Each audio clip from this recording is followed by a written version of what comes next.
ഇപ്പോൾ ലഭിച്ചിരിക്കുന്നത് Vindhya international film ഫെസ്റ്റിവലിൽ ബെസ്റ്റ് ഫീച്ചർ ഫിലിമിൻ്റെ ചിലർക്ക് കൈപ്പേറിയ അനുഭവങ്ങളും തിക്താനുഭവങ്ങളുമായിട്ട് സങ്കടപ്പെട്ടിരിക്കുന്നവരുണ്ടായിരിക്കും. അപ്പോൾ തീർച്ചയായും വളർന്നു വരുന്ന ഒരു കലാകാരനാണ്. നൃത്തം പിന്നെ ഈ മോള് അല്ല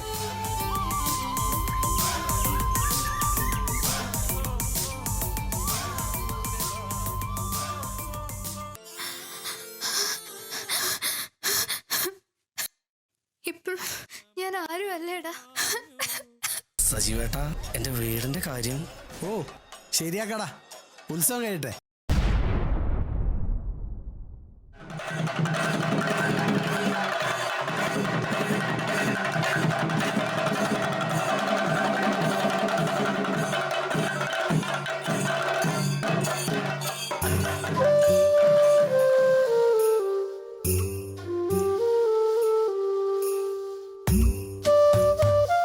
നമസ്കാരം. സിലിക്കൺ പിക്ചേഴ്സിന്റെ ബാനറിൽ മീനാക്ഷി നിർമ്മിച്ച് ഡോക്ടർ ശിവപ്രസാദ് സംവിധാനം ചെയ്യുന്ന മാന്നി എന്ന ചലച്ചിത്രം മെയ് ആദ്യവാരത്തിൽ റിലീസാവുകയാണ്. പാർശ്വവൽക്കരിക്കപ്പെട്ടവരുടെ ജീവിത കഥകൾ അതേ രീതിയിൽ തന്നെ പകർന്നാടിയ ഒരു ചിത്രമാണ് ഈ മാന്നി. നിരവധി ദേശീയ അവാർഡുകൾ ഈ ചിത്രത്തിന് ലഭിച്ചിട്ടുണ്ട്. എന്തായാലും ഇതിന്റെ അണിയറ പ്രവർത്തകർക്കും നമ്മോടൊപ്പമുണ്ട്. നമുക്ക് അവരുമായി സംസാരിക്കാം. നമസ്കാരം. നമസ്കാരം. മാന്തി എന്ന ചലച്ചിത്രം, എനിക്ക് തോന്നുന്നു കുട്ടികളുടെ ഒരു മാനസികാവസ്ഥ, അവർ എങ്ങനെയാണ്, അല്ലെങ്കിൽ അവർ വീട്ടിൽ നിന്ന് കിട്ടേണ്ടതായിരിക്കണം മക്കൾക്ക്, അല്ലെങ്കിൽ അവരുടെ ജീവിതം തെറ്റിപ്പോകും, ആ ഒരു രീതിയിലാണെന്ന് തോന്നുന്നത്. എന്തായാലും ഇത്തരത്തിലൊരു ചിത്രം നിർമ്മിക്കാനുള്ള ഒരു സാഹചര്യം, അല്ലെങ്കിൽ അത് എഴുതാനുള്ള എന്തെങ്കിലും അനുഭവത്തിൽ നിന്നാണ്? തീർച്ചയായിട്ടും ഇത്രയും കാലത്തെ അനുഭവം ഏതാണ്ട് 30 കൊല്ലത്തിലേറെയായി അധ്യാപകനായിട്ട്. അപ്പോൾ അധ്യാപന കാലഘട്ടത്തിൽ ലഭിക്കുന്ന അനുഭവങ്ങൾ തീർച്ചയായിട്ടും വളരെ ഫസ്റ്റ് ഹാൻഡ് എക്സ്പീരിയൻസ് ആണ്. ആരെങ്കിലും പറഞ്ഞു കേൾക്കുന്നതോ കഥകളിലൂടെ വായിച്ചു കിട്ടുന്നതല്ല. നേരിട്ട് കുട്ടികളുമായിട്ടും രക്ഷിതാക്കളുമായിട്ടും സംവദിക്കുന്നത് കൊണ്ടുണ്ടാകുന്ന അനുഭവങ്ങളാണ്. ആ അനുഭവങ്ങളുടെ വെളിച്ചത്തിൽ തയ്യാറാക്കിയ ഒരു തിരക്കഥയാണ്.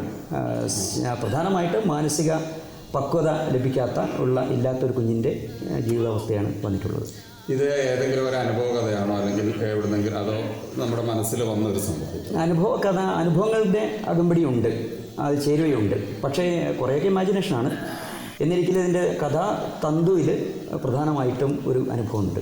നമ്മളെ നാടിനെ സംബന്ധിച്ച് പറയുകയാണെങ്കിൽ ഇപ്പോഴത്തെ കുട്ടികൾ, കൗമാരക്കാരൊക്കെ വഴിതെറ്റി പോകുന്ന ഒരു അവസ്ഥയുണ്ട്. ഒരു പക്ഷേ ഇത് പല രീതിയിൽ, അല്ലെങ്കിൽ പല സൈക്കാട്രിസ്റ്റുകളൊക്കെ പറയുന്നത് ഇവർക്ക് ഇവരുടെ വീട്ടിൽ നിന്ന് എന്ത് കിട്ടുന്നോ അതാണ് പിന്നീട് അവരുടെ ഒരു എന്താ പറയുക ജീവിതം എന്ന് പറയുന്നത്, അല്ലെങ്കിൽ അവർ തെറ്റായ വഴികളിലൂടെ സഞ്ചരിക്കുന്ന അവരുടെ വീട്ടിൽ നിന്നൊരു അനുഭവമാണ്. അതാണോ ഈ ഒരു കഥയുടെ പശ്ചാത്തലം? വീട്ടിൽ നിന്ന് അച്ഛൻ്റെ അമ്മയുടെയും കെയറും പരിരക്ഷണവും ഒപ്പം തന്നെ അവരുടെ ഉപദേശവും കാര്യങ്ങളൊക്കെ ലഭിക്കുന്നത് വലിയൊരു ഘടകമാണ്. പക്ഷേ വീട്ടിൽ നിന്ന് ചില കൈപ്പേറിയ ദുഃഖാനുഭവങ്ങൾ ഉണ്ടാകുന്ന സമയത്ത് കുട്ടിയുടെ മാനസിക നില തീർത്തും വ്യത്യസ്തമാവും. മദ്യത്തിന്, മയക്കുമരുന്നിനൊക്കെ അടിമപ്പെടുന്നതിൻ്റെ ഒരു പ്രധാന കാരണം ഇതാണെന്നാണ് പറയുന്നത്. അല്ല, ഗൃഹാന്തരീക്ഷം മാത്രമല്ല, പക്ഷേ ഗൃഹാന്തരീക്ഷത്തിന് വലിയൊരു സപ്പോർട്ട് ചെയ്യാൻ കഴിയും. നമ്മൾ താഴ്ന്ന ജാതിയാണോ? അച്ഛനും അമ്മയും വേറെ ജാതിയാണോ? അമ്മ, ജാതി എന്താ? മോനതൊന്നും ചിന്തിക്കണ്ട. ദാ അങ്ങോട്ട് നോക്ക്. ഗുരു പറഞ്ഞതെന്താ? ഒരു ജാതി, ഒരു മതം, ഒരു ദൈവം, മനുഷ്യന്. ജാതി വിവേചനം ഈ ഒരു സമയത്ത് ജാതി എന്ന് പറയുന്നതില്ലല്ലോ, അത് കാലങ്ങൾ മുമ്പായിരുന്നല്ലോ. പക്ഷേ ഇപ്പോഴും അത് ഉണ്ട് എന്നാണോ ഈ സിനിമ വരച്ചത്? ഞാൻ എൻ്റെ ഒരു പെർസെപ്ഷൻ അനുസരിച്ചിട്ട് ഇപ്പോഴും അതിശക്തമായ നിലയിൽ കേരളത്തിൽ ജാതിയും മതവും നിലനിൽക്കുന്നുണ്ട്. അപ്പോൾ തീർച്ചയായും ഇത് നമ്മൾ ശ്രദ്ധിക്കപ്പെടേണ്ട ഒരു കാര്യമാണ്. ഇത്തരത്തിൽ ഇപ്പോഴും ഈ ജാതി വിഭാഗീയത നമുക്കറിയാം. ഈ ഒരു വിവാഹമാണെങ്കിലും മറ്റൊരു ജാതി കല്യാണം കഴിച്ചാൽ അതിന് പ്രശ്നങ്ങൾ. അപ്പോൾ ജാതി വിഭാഗീയത എപ്പോഴും ഉണ്ട് എന്നുള്ളതും കൂടി വരച്ചു കാട്ടുന്നു അല്ലേ? തീർച്ചയായും അത് കാലിക പ്രസക്തിയുള്ള ഒരു സിനിമ തന്നെയാണിത്. എങ്ങനെയുണ്ട് ഈ ഷൂട്ട് മുഴുവൻ കഴിഞ്ഞപ്പോൾ? പ്രത്യേകിച്ച് നമുക്കറിയാം വയനാടിൻ്റെ ഒരു അവസ്ഥ എന്ന് പറഞ്ഞാൽ, കാരണം സിനിമാക്കാരും മുന്നോട്ട് പോകാത്തൊരവസ്ഥയാണുള്ളത്. അവിടെ വെച്ച് ഈ ഒരു സിനിമ പൂർത്തീകരിക്കാൻ എത്രത്തോളം ബുദ്ധിമുട്ടി? ഇതൊരു വ്യക്തിപരമായിട്ട് ഒരാൾ ഒറ്റയ്ക്ക് ചെയ്യേണ്ട ഒരു പ്രക്രിയയല്ല സിനിമ എന്നുള്ളത് നമുക്ക് എല്ലാവർക്കും അറിയാം. നിരവധി ആളുകളുടെ കൂട്ടായ്മയും ത്യാഗവും അർപ്പണബോധവും ഒക്കെ കൂടി സമ്മേളിക്കുന്ന സമയത്താണ് ഈ ഒരു സിനിമ കൂട്ടായ്മയുടെ ഭാഗമാണ്. അങ്ങനെ വരുമ്പോൾ ഇതിലിപ്പോൾ നമ്മൾ ഈ ഇരിക്കുന്നതും ഇനിയുണ്ട് നിരവധി ആളുകൾ, 79ഓളം ആർട്ടിസ്റ്റുകളാണ് ഇതിൽ പങ്കെടുത്തിട്ടുള്ളത്. അവരാരും തന്നെയും പ്രത്യേകിച്ച് സാമ്പത്തിക നോക്കിയിട്ടോ അല്ലെങ്കിൽ സ്വന്തം വളർച്ചയെ നോക്കിയിട്ടൊന്നുമല്ല. എല്ലാവരുടെയും ഈ ഒരു ആശയം ഉൾക്കൊണ്ടുകൊണ്ട് പൂർണ്ണമായിട്ടും സപ്പോർട്ട് ചെയ്തതിൻ്റെ ഭാഗമായിട്ട് മാത്രമാണ് ഈ സിനിമ മുന്നോട്ട് വന്നത്. പൊതുവേ നമ്മൾ സിനിമയെ പറയുമ്പോൾ പറയും ആർട്ട് സിനിമ, അതേപോലെ കൊമേഴ്സ്യൽ സിനിമ. സത്യത്തിൽ അങ്ങനെ ഒരു വേർതിരിവില്ല. കഥ എങ്ങനെയാണ്? എൻ്റർടൈനർ ആണോ അല്ലെങ്കിൽ സീരിയസ് ആണോ? എങ്ങനെയാണ് അത് മുന്നോട്ട് പോകുന്നത്? രണ്ടും ചേർന്നാണ്. അത് 7 പാട്ടുകളുണ്ട്. 7 പാട്ടുകളുണ്ട്. ബോറടിക്കാതെ 2.5 മണിക്കൂർ ഈ സിനിമ കണ്ടിരിക്കാം. കൊമേഴ്സിലാണോ ചോദിച്ചാൽ കൊമേഴ്സിലാണ്. ആർട്ട് ഫിലിമാണോ ചോദിച്ചാൽ ആർട്ട് ഫിലിം. ആർട്ടും കൊമേഴ്സിനും കൂടിയാണ് ഒരു സിനിമയാണ് മാന്തി. എന്താണ് ഈ മാന്തി എന്ന് പറയുന്ന കഥ? മാന്തി എന്ന് പറഞ്ഞാൽ മാധവ് നന്ദൻ എന്ന് പറയുന്ന ഒരു കുട്ടി, 4 കുട്ടികളുടെ കഥയാണിത്. അവർ കൗമാരത്തിലേക്ക് എത്തിച്ചേരുന്നിടത്താണ് സിനിമ അവസാനിക്കുന്നത്. അപ്പോൾ ഈ മാധവ് നന്ദൻ എന്ന് പറയുന്ന കുട്ടിയെ ആ നാട്ടിൽ വിളിക്കുന്ന ഒരു ഓമന പേരാണ് മാന്തി. പക്ഷേ അതിൻ്റെ ഉള്ളിൽ ഗഹനമായൊരു അർത്ഥമുണ്ട്.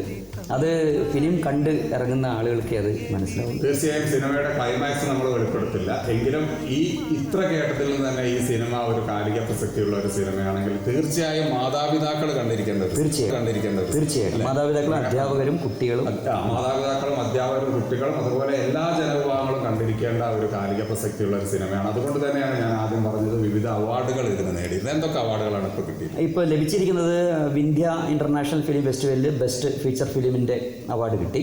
ഞങ്ങൾ 3 ആളുകൾ പോയിട്ട് അത് മേടിച്ചു. അതൊരു പുതിയ അനുഭവമായിരുന്നു. വാരാണസിയിൽ വെച്ച് വാരണാസിക്ക് അടുത്ത് വിന്ധ്യ സിദ്ധി എന്ന് പറയുന്ന സ്ഥലത്ത് വെച്ച് അത് വലിയൊരു അനുഭവമാണ്. പിന്നെ ഇപ്പോൾ കുറച്ച് ഇന്റർനാഷണൽ ഫിലിം ഫെസ്റ്റിവലുകളൊക്കെ അയച്ചിട്ടുണ്ട്. അതിൽ കൊബാനി ഇന്റർനാഷണൽ ഫിലിം ഫെസ്റ്റിവലിൽ ഇപ്പോൾ ക്വാർട്ടർ ഫൈനലിൽ എത്തിയിട്ടുണ്ട് ഫിലിം. തീർച്ചയായും ഇത്തരത്തിലുള്ള സിനിമകൾ അല്ലെങ്കിൽ വയനാട് ജില്ലയിൽ തന്നെ നിരവധി ആളുകൾ ദേശീയ അവാർഡൊക്കെ കിട്ടാറുണ്ട്. പക്ഷേ അവരെ ഒന്ന് ബൂസ്റ്റ് ചെയ്യാത്തതുകൊണ്ട് ഇത് പലരും അറിയപ്പെടുന്നില്ല. അങ്ങനെ ഒരു ചിന്ത മനസ്സിൽ വന്നിട്ടുണ്ട്. തീർച്ചയായിട്ടും എനിക്കങ്ങനെ തോന്നുന്നുണ്ട്. കാരണം നിരവധി ആളുകൾ ഈ രംഗത്ത് മുന്നേ പ്രവർത്തിച്ചവരുണ്ട്. പക്ഷേ അവരുടെ ക്രിയേറ്റീവ് വർക്കിനെ വേണ്ട രീതിയിൽ തിരിച്ചറിയുന്നതിന് നമ്മുടെ സമൂഹത്തിന് കഴിഞ്ഞിട്ടില്ലെന്ന് തോന്നുന്നു. അതുകൊണ്ട് ചിലർ ഈ രംഗത്ത് നിന്ന് വിട്ടുപോയവരുണ്ടാകും. ചിലർക്ക് കൈപ്പേറിയ അനുഭവങ്ങളും തിക്താനുഭവങ്ങളുമായിട്ട് സങ്കടപ്പെട്ടിരിക്കുന്നവരുണ്ടായിരിക്കും. പക്ഷേ അതിൽ നിന്ന് വ്യത്യസ്തമായിട്ട് അതിശക്തമായ ഇച്ഛാശക്തിയോട് കൂടിയിട്ടാണ് ഞങ്ങൾ ഈ ഫിലിം ഇതിൻ്റെ അണിയറ പ്രവർത്തനം കൊണ്ടുപോകുന്നത്. എന്ത് പണിയാണ് നീ കാണിച്ചേ? ചെക്കൻ തീർന്നാ നീ എന്ത് ചെയ്യടാ? ഞാനിതിലെ ഒരു വില്ലന്റെ റോളാണ്. നന്നായിട്ട് അഭിനയിച്ചിട്ടുണ്ട്. അതില് എന്താ പറയില്ല, എന്തൊരു മാഷ സപ്പോർട്ടും എല്ലാം കൂടി ഇപ്പൊ എനിക്ക് അഭിനയിക്കാൻ കഴിഞ്ഞു. സജീവൻ. എന്താ പേര്? എൻ്റെ പേര് അനിൽ എന്നാണ്. ഇതില് എന്ത് കഥാപാത്രം ചെയ്തത്? മാന്തി എന്ന കഥാപാത്രത്തിന്റെ ജ്യേഷ്ഠൻ. അപ്പോൾ 4 മക്കളുടെ കഥയാണെന്ന് പറഞ്ഞല്ലോ. അപ്പൊ അതിലൊരു മകനാണ് ഈ മാന്തി. അതെ, ഇതാണ് മാന്തിയായിട്ട് അഭിനയിച്ചത്. ആദ്യത്തെ എക്സ്പീരിയൻസ് ആണ്. മുന്നേ സിനിമയിലും കാര്യങ്ങളൊന്നും അഭിനയിച്ചിട്ടില്ല. പിന്നെ സാറ് വിളിച്ചു അഭിനയിക്കണം എന്ന് പറഞ്ഞു. അപ്പോൾ കഥ പോലും മുഴുവനായിട്ട് സാറ് പറഞ്ഞിട്ടില്ലായിരുന്നു. പിന്നെ അതിൻ്റെ കൂടെ പോയി നല്ലൊരു ജേണി ആയിരുന്നു. നന്നായി ചെയ്തു എന്ന് പറഞ്ഞാൽ ഭാവിയിലെ ഒരു താരമായിട്ട് വരാൻ പറ്റുന്ന രീതിയിലുള്ള ഒരു അഭിനയത്തിന്റെ ഒരു നമ്മളെ പ്രേക്ഷകർ തീരുമാനിക്കും. അവർക്ക് വിട്ടു. എങ്ങനെയാണ് അഭിനയത്തിന്റെ ഒരു അല്ലെങ്കിൽ ആ ഒരു ആദ്യത്തെ എക്സ്പീരിയൻസ് എന്ന് പറയുമ്പോൾ ക്യാമറ എന്ന് പറയുന്നത് നമ്മൾ സിനിമ അഭിനയം നാടകാഭിനയം തമ്മിൽ ഒരുപാട് വ്യത്യാസമുണ്ട്. അല്ലെങ്കിൽ നമ്മൾ സോഷ്യൽ മീഡിയയിൽ കാണിക്കുന്ന കാട്ടിക്കൂട്ടലല്ല സിനിമ അഭിനയം എന്ന് പറയുന്നത്. അപ്പം നമ്മളെ ഫ്രെയിം വയ്ക്കുമ്പോൾ കറക്റ്റ് എത്ര ടേക്ക് എടുത്ത് മാഷ് ചെയ്യാതെ? ടേക്ക് എൻ്റെ ഓർമ്മയിൽ അധികം വന്നിട്ടില്ല. വളരെ കുറഞ്ഞ റീടേക്ക് വന്നിട്ടേ ഇല്ല. റീടേക്ക് അധികം വരാണ്ട് തന്നെ ഫസ്റ്റ് ടേക്ക് തന്നെ മിക്കവാറും കിട്ടിയിട്ടുണ്ട്. എന്താ ചെയ്യുന്നത്? ഞാനിപ്പോൾ BEd പഠിക്കുക. എൻ്റെ പേര് ശ്രാവൺ. എവിടെയാണ് സ്ഥലം? ഞാൻ വീട് ഇവിടെ അടുത്ത് തന്നെ കാരാപ്പുഴയ്ക്ക് അടുത്ത് വാഴവറ്റാണ്. ഇതിനു മുമ്പ് കോളേജ് നാടകങ്ങളിലൊക്കെ അഭിനയിച്ചിട്ടുണ്ട്. കോളേജ് നാടകങ്ങൾ ആയിട്ടുണ്ടോ? അവസാനിച്ചിട്ടുണ്ട്. അപ്പോൾ തീർച്ചയായും വളർന്നു വരുന്ന ഒരു കലാകാരൻ അങ്ങനെ തന്നെ പറയാം അല്ലേ? അപ്പോൾ ഈ സിനിമയിലൂടെ ഒരു പക്ഷേ പേരൊന്നും കൂടി പറയണം. ശ്രാവൺ ഒരു പക്ഷേ വലിയൊരു നടനാവട്ടെ എന്ന് നമുക്ക് പ്രാർത്ഥിക്കാം. വീണ്ടും ഞാൻ നാട്ടിലേക്ക് വരികയാണ്. ഗാനങ്ങൾ ആരാണ് ഇതിൽ ചെയ്തത്? ഗാനങ്ങൾ 6 ഗാനങ്ങൾ ഞാനാണ് എഴുതിയത്. ഒരു ഗാനം തൃശ്ശൂരുള്ള ഒരു സുധീഷ് ചന്ദ്രൻ നെടുമ്പാൾ എന്ന് പറയുന്ന ഒരു കവിതയാണ്. അത് അദ്ദേഹത്തിൻ്റെ സ്വന്തം കവിത അദ്ദേഹം എഴുതിയതാണ്. ബാക്കി 6 ഞാൻ എഴുതിയത്. സംഗീതം 3 എണ്ണം എൻ്റെ പ്രിയപ്പെട്ട ഒരു സുഹൃത്തുണ്ട് രാജ് എന്ന് പറഞ്ഞിട്ട് അദ്ദേഹമാണ് ചെയ്തത്. 3 എണ്ണത്തിന് ഞാനാണ് ചെയ്തത്. ശരിക്കും വയനാട്ടുകാരുടെ ഒരു ഇതാണ് കൂട്ടായ്മ അല്ലേ? പടം എഡിറ്റിങ്ങും ക്യാമറയും ചെയ്തിരിക്കുന്ന അനീഷ് തിരൂർ എന്ന് പറയുന്ന ആളാണ്. ക്യാമറയിൽ സപ്പോർട്ടീവായിട്ട് അശോകേട്ടൻ ഉണ്ടായിരുന്നു എറണാകുളത്തുള്ള. പിന്നെ ഒരു റാഷി തിരൂര്. 2.5 മണിക്കൂർ ത്രൂ ഔട്ട് സിനിമ പോകുന്നുണ്ട്. 2 മണിക്കൂർ 27 മിനിറ്റ്. നായിക ഞാൻ പഠിപ്പിച്ചൊരു മോളാണ്. ഞാൻ സ്കൂളിൽ പഠിപ്പിച്ച ഒരു +2 പഠിച്ച കുട്ടിയാണ്. അവൾ പഠിക്കുന്ന സമയത്ത് തന്നെ മോഹിനിയാട്ടത്തിലും മറ്റൊക്കെ നല്ല പ്രാഗൽഭ്യം തെളിയിച്ച കുട്ടിയാണ്. അപ്പോൾ അവൾക്കുള്ള ഒരു പ്രത്യേകത ഉണ്ടെങ്കിൽ ഞാൻ അവൾ കണ്ടത് ഒരു 15 വയസ്സ് തൊട്ട് 25 വയസ്സ് വരെ വേരി ചെയ്യുന്ന എക്സ്പ്രഷൻസും നേച്ചറുമാണ് കുട്ടിക്കുള്ളത്. എനിക്ക് ഈ സിനിമയിൽ അത് ആവശ്യമായിരുന്നു. 10 വർഷത്തെ ഡ്യൂറേഷനാണ് എനിക്കൊരു കുട്ടിക്ക് വേണ്ടിയിരുന്നത്. അതുപോലെ ഈ മോനും അങ്ങനെ തന്നെയായിരുന്നു. അപ്പോൾ അത് ഇവർ 2 പേരും അതിമനോഹരമായിട്ട് ആ ഒരു 10 വർഷം കവർ ചെയ്യുന്നത് കൃത്യമായിട്ട് കാണിച്ചിട്ടുണ്ട്.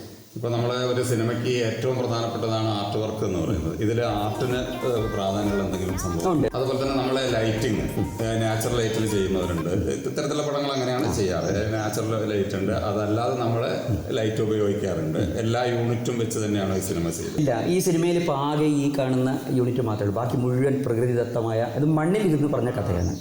ഒരു ഡ്രോൺ ഉപയോഗിച്ചിട്ടില്ല. മനുഷ്യൻ്റെ ലോജിക്കിനനുസരിച്ച്, ഒരു ചിന്താ പ്രക്രിയക്കനുസരിച്ച് ചിന്തിക്കാവുന്ന ഏതൊരു ആസ്വാദകനും പ്രേക്ഷകനും കണ്ടാൽ ഇഷ്ടപ്പെടുന്ന, അല്ലെങ്കിൽ ഇഷ്ടപ്പെടുക എന്നല്ല, അത് വിശ്വസിക്കാൻ പറ്റുന്ന തരത്തിലുള്ള ഒരു നൈറ്റ് ഷൂട്ട് ഉണ്ടായിരുന്നു. നൈറ്റ് ഷൂട്ട് ഒറിജിനൽ നൈറ്റ് തന്നെ ചെയ്തു.